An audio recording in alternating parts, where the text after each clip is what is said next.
ghostly goings-on. Next up on Howl-O-Ween.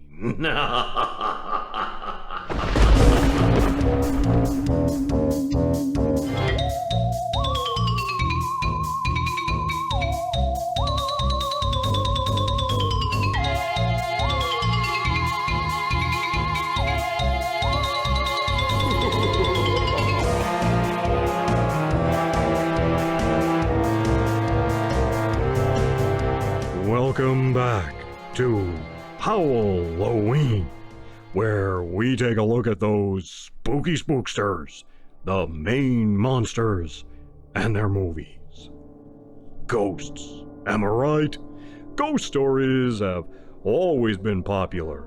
Spooky tales of spirits haunting houses, places, vehicles, you name it, have been around since the dawn of movies and are still going strong even today. This time, I have some movies to share that all feature spooky spirits in one form or another. First up, we have a sort of drawing room comedy called Blythe Spirit from 1945. This was based on a stage play by Noel Coward and directed by the legendary David Lean. So, what's it all about? Well, our hero, Mr. Blythe, is an author, and he and his wife invite some people over for dinner, including a batty old biddy who claims to be a medium. Blythe wants some first-hand anecdotes for his latest book, which features a medium. They have a seance, and lo and behold, Blythe's deceased first wife appears, albeit only to him. Comedy ensues as the dead wife and the living wife try to figure out how to manage in this weird situation. For its time, the movie was considered a little risque.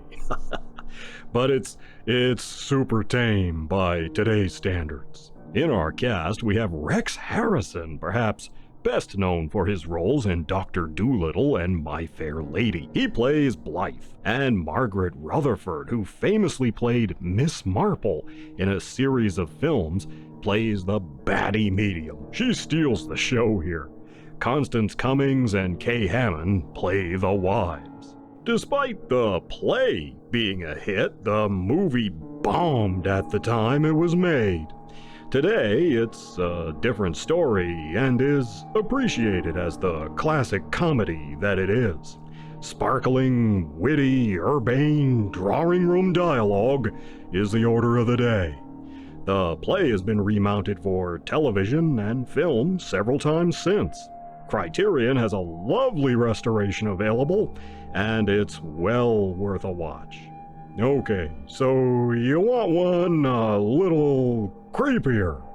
How about this one, which I know you've never heard of? The House in Marsh Road, a British film from 1960. Now in this one, we meet an unhappy couple. The husband is also a writer, but in this case he's a loser who drinks too much, spends too freely, and has a roving eye. The wife is dissatisfied with the life she's forced to lead with this bum. Well, one day, out of the blue, her aunt dies and leaves her some money and a country house. The couple moves in, and while she loves the place, all the loser hubby can think of is selling up and grabbing what cash he can. Turns out this house is haunted. We never actually see a ghost, but it's around, and takes the side of the wife when the hubby starts cheating on her with a local floozy and tries to kill his wife off for an inheritance. Most of the cast here were not big-name brands, but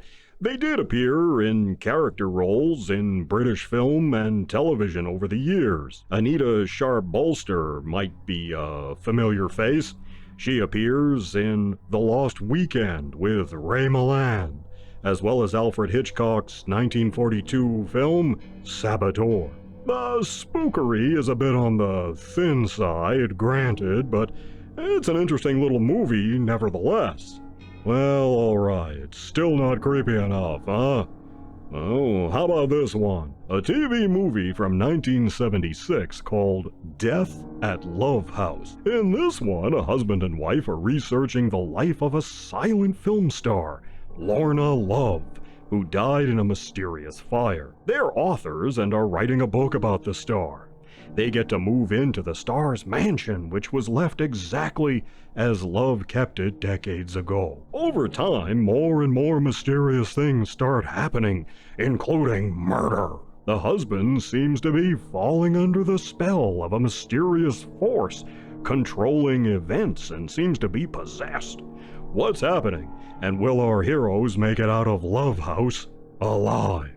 I found this one on Amazon Prime, and while the print is kinda meh, one of the things that makes this one special is our cast. We have Robert Wagner as the husband, Kate Jackson from Charlie's Angels is the wife, Bill Macy, God's gonna get you for that, what, yeah? from Maude, he's here. And we have Hollywood legends as well, Sylvia Sidney, Joan Blondell, John Carradine, and Dorothy Lamour all appear. Death at Love House keeps you guessing right up until the big reveal at the end, and it maintains a creepy vibe as things move along. It's totally worth a watch. Still not creepy enough for you, huh? Well, what do you want? Ezra Miller? Okay, I've got one that really does bring the creeps.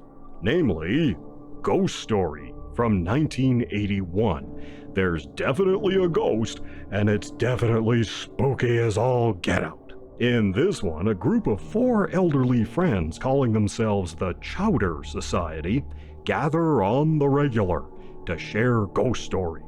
But there's more to this group than that. See, they harbor a mutual secret, a crime that could destroy their carefully crafted lives if it was ever revealed. But then, vengeance strikes, and their offspring and some of the society start getting bumped off in gruesome ways. Meanwhile, the son of one of the members meets this odd chick. She's really strange, but she's also hot and sexy. So naturally, he overlooks her weirdness. Who wouldn't? What is the secret of the Chowder Society? What is the avenging ghost after? And why is this chick so weird? What really sets this one apart is the cast. Hollywood stars Douglas Fairbanks Jr., Melvin Douglas, John Houseman, and Patricia Neal all star, as does Mr. Fred Astaire, who was retired from films at the time. He was coaxed back specifically for this role, and he's great here. We also have Star Trek alum Alice Krige, who played the Borg Queen on Star Trek Voyager and in First Contact, as well as Robin Curtis, who played Saavik in Star Trek 3 and 4. This one is a real creep fest. Very memorable, and the cast alone makes Ghost Story well worth a watch. So there you have it, some ghostly goings-on for the spooky season. We're in the home stretch, so be sure to join me next time as Howl-O-Ween continues.